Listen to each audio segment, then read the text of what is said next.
আসসালামু আলাইকুম সবাইকে Bengali sisters kitchen travel and blog থেকে সকাল সকাল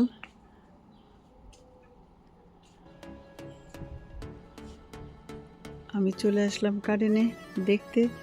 আর নাস্তার সাথে শশা খাবো, গাছের শশা পাড়তে।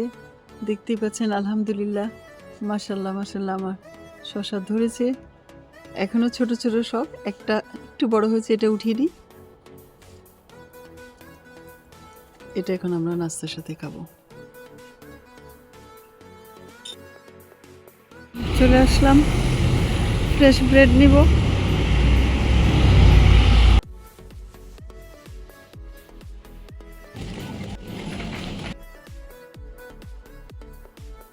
স্যালাফিসকানেতে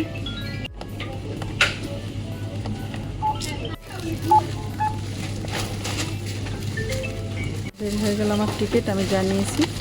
এখন এই টিকিটটা নিয়ে ওখানে স্ক্যান করলে আমি বের হয়ে যেতে পারবো। টিকিটটা স্ক্যান করে দরজাটা খুলে গেল, আমি বের হয়ে গেলাম। আজকে আমরা কচু শাকের ভর্তা করব। এই কচু শাকগুলোকে কেটে নিয়ে তারপর দেখাচ্ছি কিভাবে করব। আমাকে সব শাকের পাতাগুলোর ডান্ডিগুলিকে আলাদা করে দিল, দেখতেই পাচ্ছেন। এখন এগুলোকে ভালো করে ধুয়ে আরও কুচিয়ে তারপরে আমি এটা ভর্তা করব। মাঝখানে আমরা একটু ব্রেক নিয়ে নিলাম, খেয়ে নিলাম। এগুলোই নিয়ে নিলাম শাকগুলোকে কুচি করে, আর দিয়ে দিচ্ছি একটা রসুন, পেঁয়াজ, শুকনো মরিচ, সরিষার তেল আর লবণ দিয়ে ভালো করে মাখিয়ে নিলাম।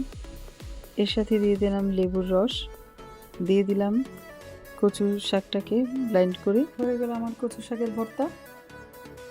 আপনারা এইভাবে বানিয়ে ফেলুন। চলে আসলাম আমি ডাঁটা শাক উঠিয়ে নিতে।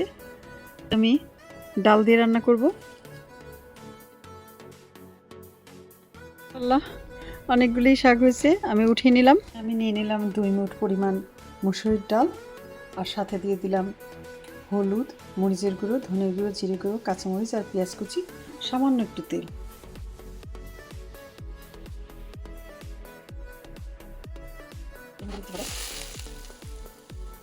আজকের মেনু কচু শাকের ভর্তা, ডাঁটা শাক দিয়ে আর মুসুরির ডাল দিয়ে চিকেন, আর গরম গরম ভাত। ভাবিকে দেখতে হসপিটালে যাচ্ছি, এখান দিয়ে বাস আর যায় না, তো হেঁটে হেঁটে আমি যাচ্ছি।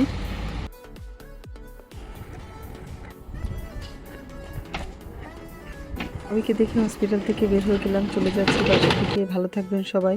আজকে তাহলে এই পর্যন্তই। আল্লাহ হাফেজ।